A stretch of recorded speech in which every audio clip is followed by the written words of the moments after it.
Bonjour à tous, bienvenue sur My Travel Project. Je suis rentrée, voilà. Donc comme tu peux le voir, je ne suis plus en Asie. En effet, à l'heure où je filme cette vidéo, on est le 23 septembre et je suis rentrée en France le 16 septembre. Donc voilà, mon road trip de 2 mois et demi en Asie est terminé.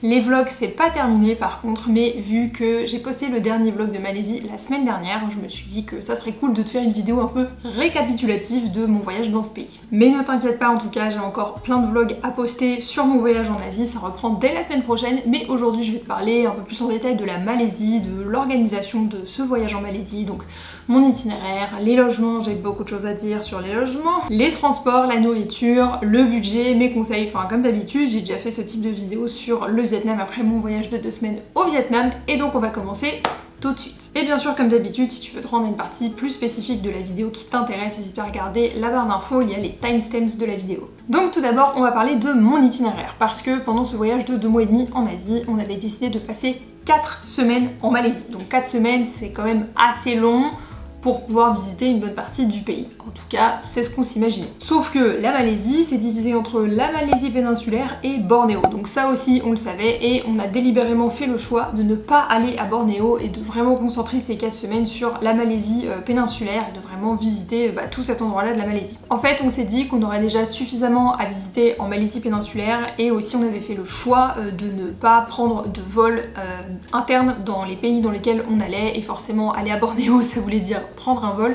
Plus sur place, on a appris aussi que pour se déplacer à Bornéo, ça demandait aussi souvent des vols supplémentaires, c'est pas ce qu'on avait envie. Donc on a décidé pour ce voyage de rester en Malaisie péninsulaire. Et donc pendant ces 4 semaines, on a visité pas mal d'endroits différents. On a forcément commencé à Kuala Lumpur, qui est donc la capitale de la Malaisie, qui m'a fait un petit choc après le Vietnam parce que c'est très moderne, c'est beaucoup de buildings, enfin j'avais l'impression d'être à Vegas quoi. J'ai aussi eu cette impression parce que notre premier logement, qui était donc une auberge de jeunesse à Kuala Lumpur, était dans le quartier de Bukit Bintang, qui est hyper animé avec plein de lumière. On est arrivé de nuit en plus, donc forcément ça m'a fait un petit choc au système. Donc on a passé 2 jours à Kuala Lumpur, on a visité pas mal de choses différentes, je pense notamment au marché central dans lequel on est allé déjeuner. On est bien sûr aussi allé voir les tours Petronas, on est allé voir la Menara Tower, qui est une autre tour assez connue à Kuala Lumpur. On s'est aussi baladé dans un des parcs de la ville, on est allé découvrir Chinatown, enfin on a fait vraiment, je trouve, pas mal de trucs à Kuala Lumpur. Après Kuala Lumpur, on est parti direction les Cameron Highlands. Donc si tu ne le sais pas, les Cameron Highlands, c'est un endroit de Malaisie qui est assez connu pour ses plantations de thé, et d'ailleurs je crois que la marque de thé la plus connue en Malaisie, en tout cas je la voyais dans tous les supermarchés, c'est la marque Boh, donc B-O-H, et c'est d'ailleurs la plantation de thé qu'on a visité quand on était là-bas. Pour le coup, les plantations de thé qui s'étendent comme ça à perte de vue en terrasse, c'est vraiment des paysages que j'ai trouvé magnifiques, et j'ai trouvé ça vraiment trop cool de pouvoir visiter ça. Bien sûr, il y a aussi d'autres choses à faire dans la région des Cameron Highlands. Tu peux notamment visiter des fermes de fraises, parce que oui, il y a des fraises qui poussent en Malaisie. Nous, on en a aussi profité pour visiter la Mossy Forest. Enfin, c'était pas la vraie Mossy Forest qui était fermée pour rénovation, mais c'était une autre forêt qui est apparemment très similaire à la Mossy Forest. Et pour aller voir des cascades qui étaient dans les environs de Tanah Rata, donc la ville dans laquelle on était basé aux Cameron Highlands. Donc on a passé 2 jours dans les Cameron Highlands, et ensuite on est parti direction Penang. Donc Penang, c'est une île qui se situe tout au nord-ouest de la Malaisie, qui est assez connue pour sa capitale entre guillemets, enfin sa plus grosse ville, qui est Georgetown. Et à Georgetown, tu trouves beaucoup de street art, c'est-à-dire que tu peux littéralement te faire le tour de Google Maps et trouver les différents street art, parce qu'il y en a plein qui sont listés. Notre pote Landry justement, qu'on a rencontré aux Cameron Highlands, il avait tous les points lui sur sa carte qui lui avait été donnée par quelqu'un qui l'avait rencontré, donc littéralement il a pu faire un nombre de street art, je n'imagine même pas, je crois que nous on n'a pas vu autant. Et vraiment j'ai adoré Penang et l'ambiance de Georgetown, parce que tu sens que c'est une ville animée, c'est une ville mais en même temps t'as quand même ce côté un petit peu calme. C'est pas non plus hyper occupé et hyper prenant comme Kuala Lumpur. Quand on était à Penang, on en a aussi profité pour aller découvrir le parc national de Penang, qui, fun fact, est le plus petit parc national du monde. Donc on était parti faire une randonnée au parc national de Penang, notamment à Turtle Beach. On a pu voir des petites tortues dans un centre de conservation. On est aussi allé à Penang Hill avec le funiculaire, c'était un échec cuisant parce qu'il y avait de la brume et du coup on n'a pas vu grand chose. Et on s'est aussi rendu au jardin botanique de Penang. Honnêtement, Penang, ça a été mon étape préférée en Malaisie, ça a été mon coup de cœur parce que j'ai adoré l'ambiance de la ville, j'ai adoré découvrir d'autant plus cette richesse multiculturelle de la Malaisie qui, je trouve, se ressentait vachement à Penang, même si évidemment on en avait déjà eu un peu un aperçu à Kuala Lumpur et aux Cameron Highlands. J'ai trouvé que vraiment je l'avais beaucoup plus ressenti à Penang, et enfin j'ai juste adoré cette ville, l'architecture, l'histoire, la nature, la ville. Bref, j'ai adoré Penang. Après Penang, on est allé se dorer la pilule aux îles Perhentian.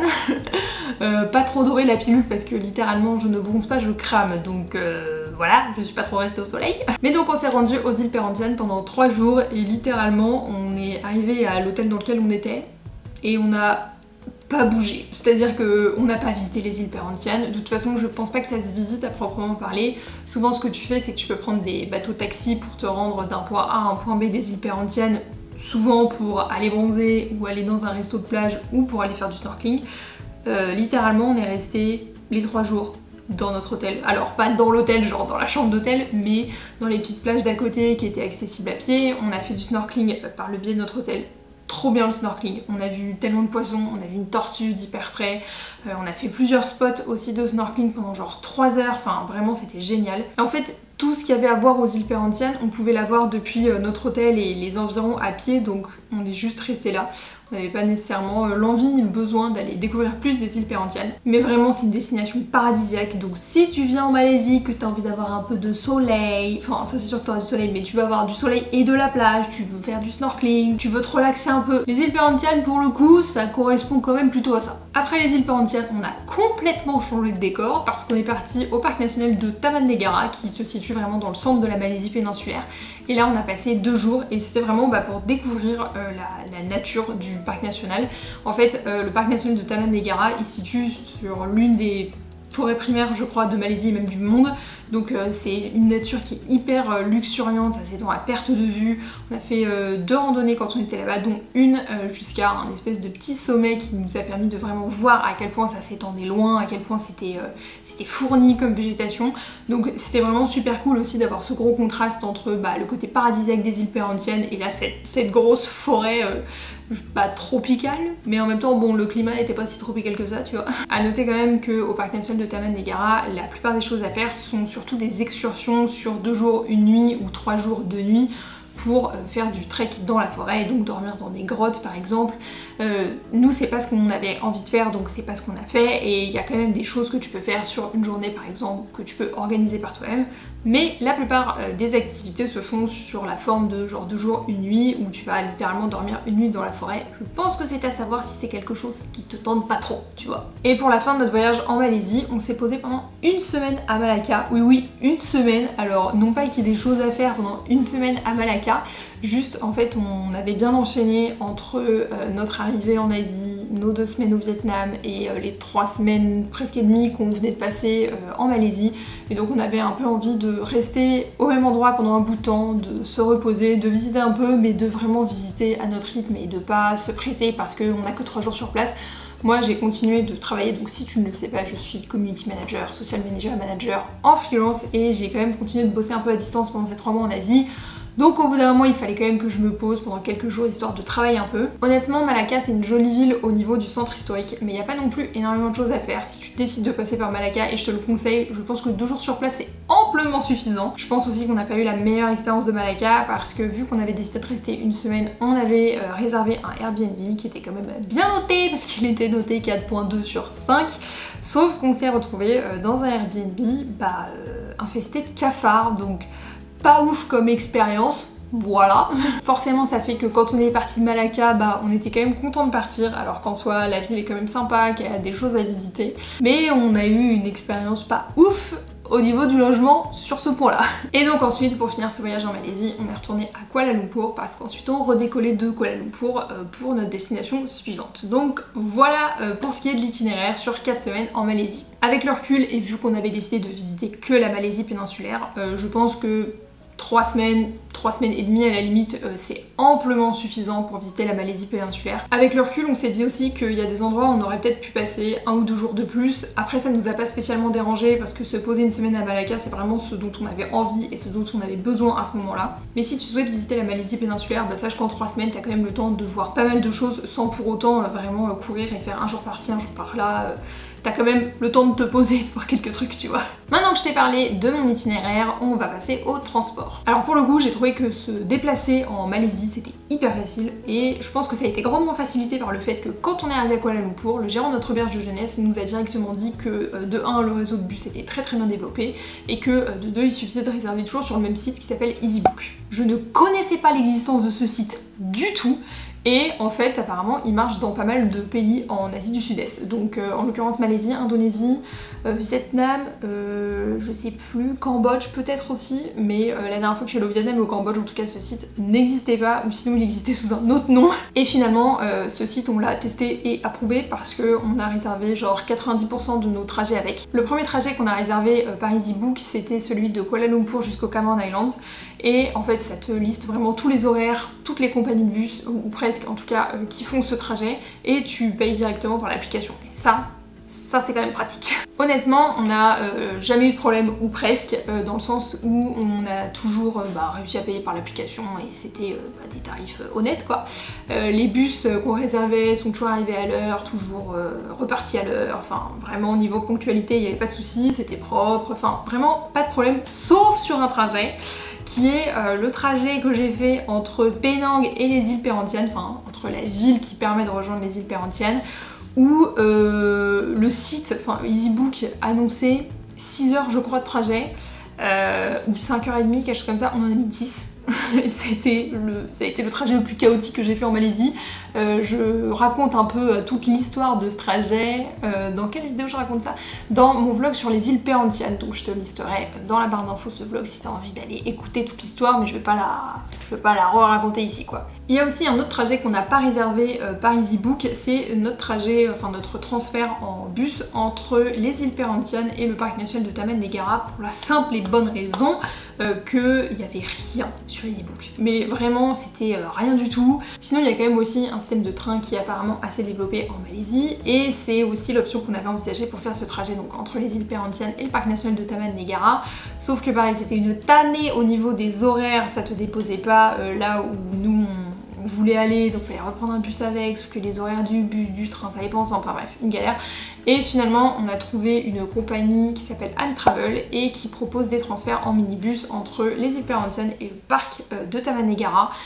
Forcément, le prix par personne de ce transfert en minibus est plus élevé que la moyenne des trajets en bus en Malaisie. Pour la simple et bonne raison qu'il y a vraiment très peu de compagnies de bus qui font ce trajet-là, donc forcément les prix sont un peu gonflés. Mais donc on a réservé directement par cette compagnie et tout s'est bien passé. En tout cas, une chose est sûre, si tu veux voyager en Malaisie, te déplacer en bus, c'est hyper facile, c'est très développé comme système de bus. Il y a beaucoup de compagnies qui font plein de trajets différents. Je te mettrai bien sûr dans l'écran les noms des compagnies de bus que j'ai prises et que j'ai approuvées, contrairement au trajet entre Penang et les îles Perhentianes. Je te conseille quand même aussi de regarder, si c'est quelque chose qui t'intéresse, le système de train en Malaisie, que je n'ai pas testé pour le coup, mais j'ai entendu dire qu'il était quand même assez développé et plutôt fiable, donc si c'est quelque chose qui t'intéresse, je te conseille aussi de comparer avec les bus. Alors maintenant je vais passer au logement, et mon avis par rapport au logement en Malaisie est clairement pas aussi positif que mon avis sur les transports. Honnêtement, se loger en Malaisie, ça a été compliqué. Non pas parce qu'il n'y a pas beaucoup d'offres, au contraire, genre pas de soucis, on a toujours trouvé plein de logements, même si on réservait 2 jours avant ou quoi que ce soit. Pour ça, on n'a pas eu de problème.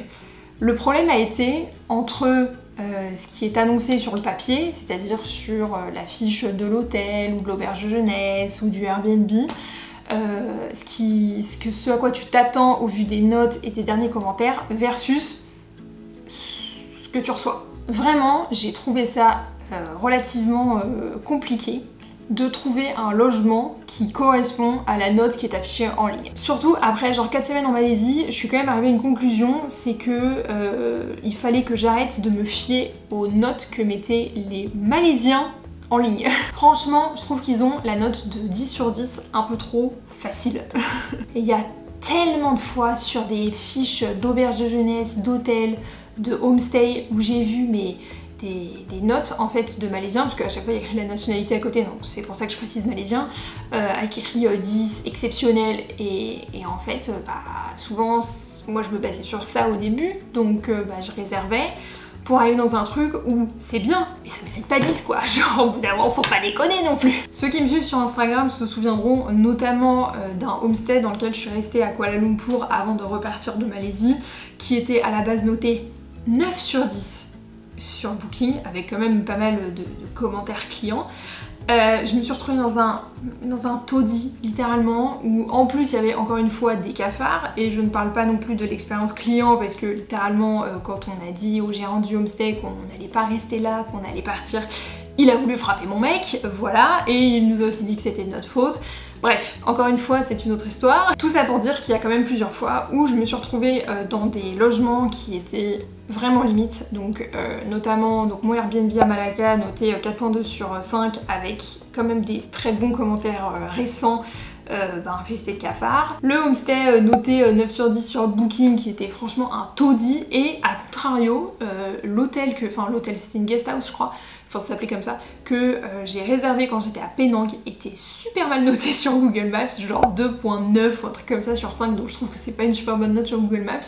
Et en vrai, ça correspondait exactement à ce qu'on avait réservé et c'était bien mieux que ce foutu homestay à 9 sur 10 sur Booking quoi. Avec une chambre propre, avec certes une salle de bain commune, mais ça on le savait quand on a réservé et c'était propre. C'était exactement conforme aux photos, aux commentaires, c'était rénové, enfin vraiment ce à quoi je m'attendais, et pour le coup ça valait plus qu'un 2.9 sur 5 sur Google Maps. Alors évidemment ça n'a pas été le cas pour tous les hébergements que j'ai pu tester en Malaisie, il y en a quand même que j'ai testé, que j'ai trouvé bien, et d'ailleurs tu trouveras tous les liens des hébergements que j'ai testés et approuvés sur mon article sur mon blog qui s'appelle Budget, conseils et bonnes adresses pour un voyage en Malaisie, tu retrouves le lien dans la barre d'infos. Mais en fait il y a un moment donné où on savait même plus sur quels critères se baser pour trouver un logement pas exceptionnel, je demande pas un truc exceptionnel ou quoi que ce soit, mais juste un truc correct, tu vois.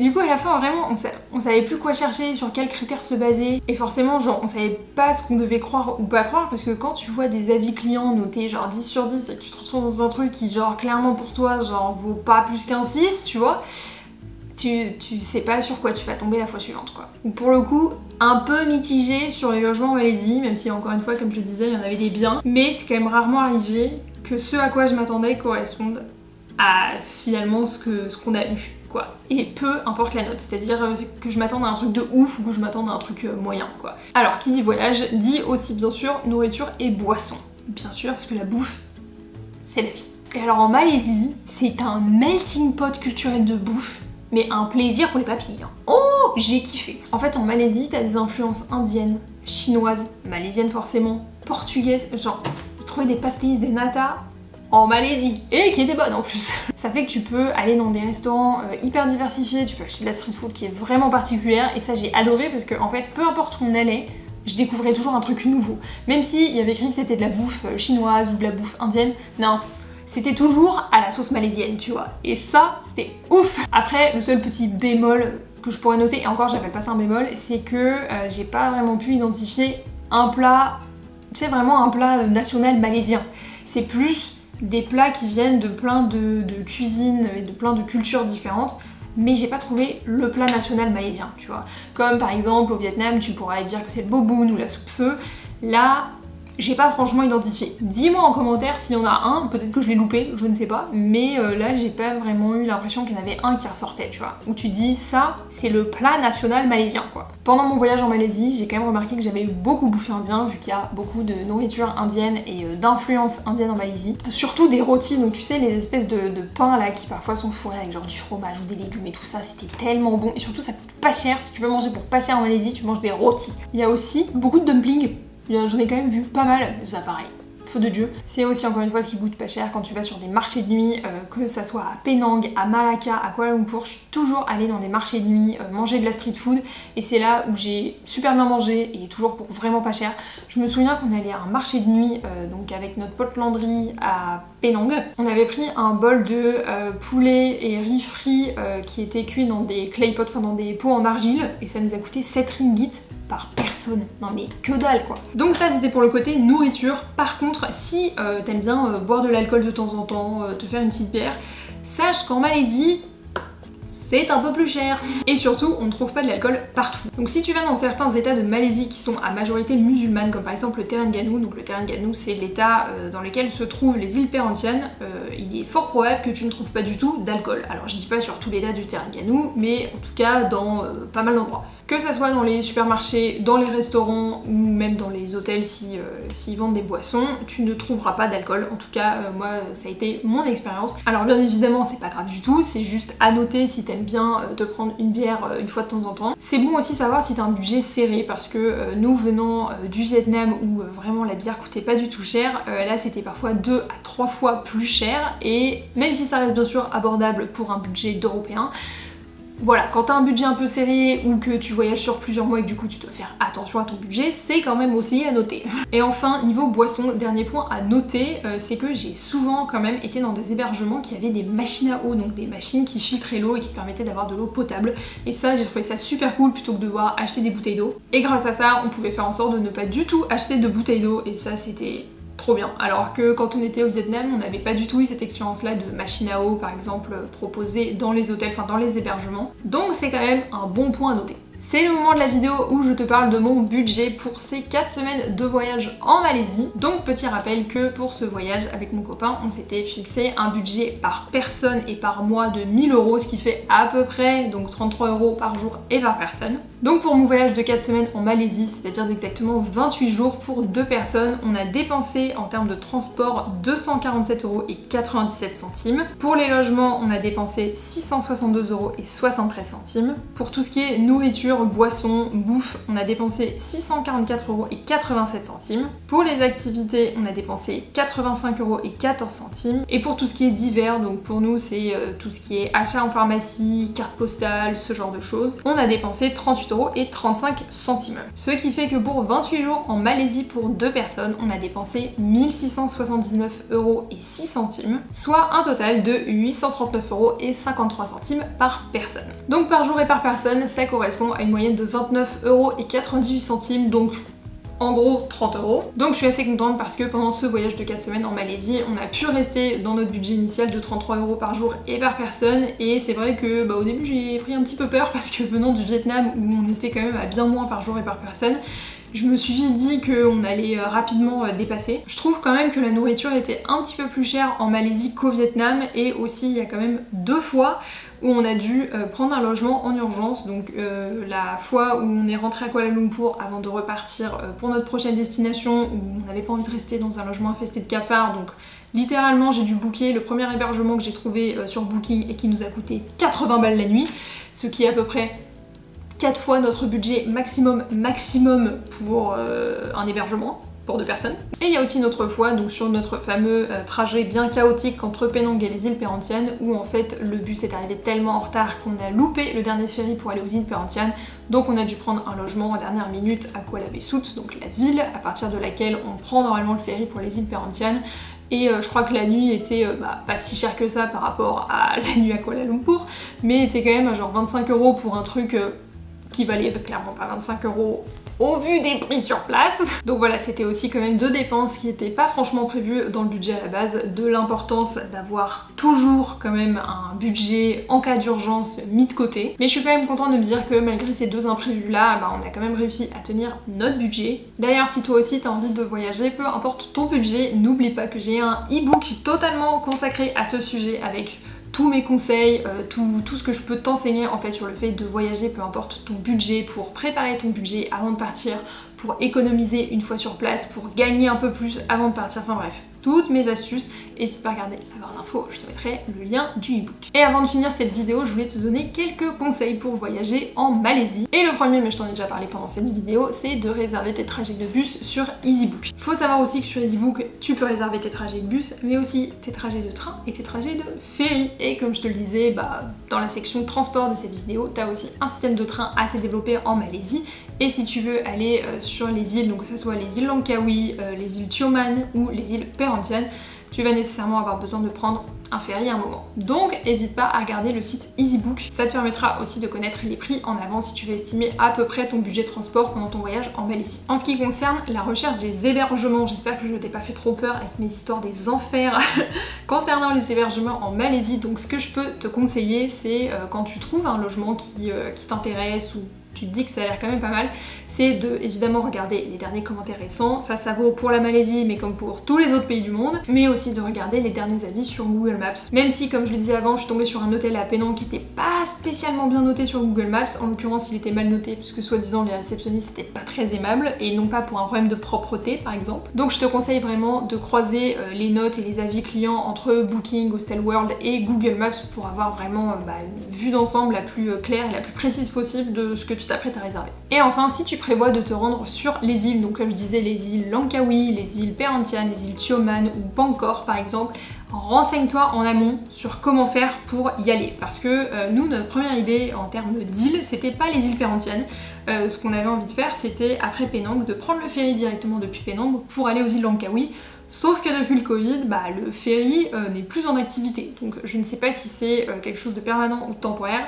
Le fait est que, en tout cas, le ferry n'était plus en activité au moment où on y était et donc on ne pouvait pas se rendre aux îles Langkawi de cette manière-là. Évidemment, on avait d'autres manières d'y aller, mais ça faisait plus de sens ensuite par rapport au reste de notre itinéraire pour nous de prendre un bus pour nous rendre aux îles Perhentian plutôt qu'aux îles Langkawi. Et également, j'ai trouvé que la partie est de la Malaisie péninsulaire était un peu moins bien desservie que la partie ouest de la Malaisie péninsulaire. Donc, si tu veux vraiment te rendre sur certaines îles, donc là pour le coup les îles de l'Est, donc Perhentian, Tioman ou Langkawi comme je disais avec ce ferry qui en l'occurrence actuellement n'est plus en activité, renseigne-toi en amont sur la meilleure manière de faire pour pouvoir optimiser ton itinéraire. Et donc voilà, c'est tout pour cette vidéo sur l'organisation de mon voyage en Malaisie. J'espère que ça t'aura donné une meilleure idée de ce que tu peux faire en Malaisie péninsulaire, de comment organiser ton itinéraire, de les transports, de ce que tu vas pouvoir manger sur place et bien évidemment de quel budget tu peux t'attendre à dépenser pour un voyage en Malaisie. N'hésite pas bien sûr comme d'habitude à me poser toutes tes questions en commentaire. N'hésite pas aussi à aller sur mon blog, je suis en train de rédiger tous les articles concernant la Malaisie. Il y en a déjà au moins 3 ou 4 qui sont en ligne, donc n'hésite pas à aller voir si tu as besoin d'infos complémentaires sur une destination en Malaisie en particulier, si tu veux avoir les liens des hébergements,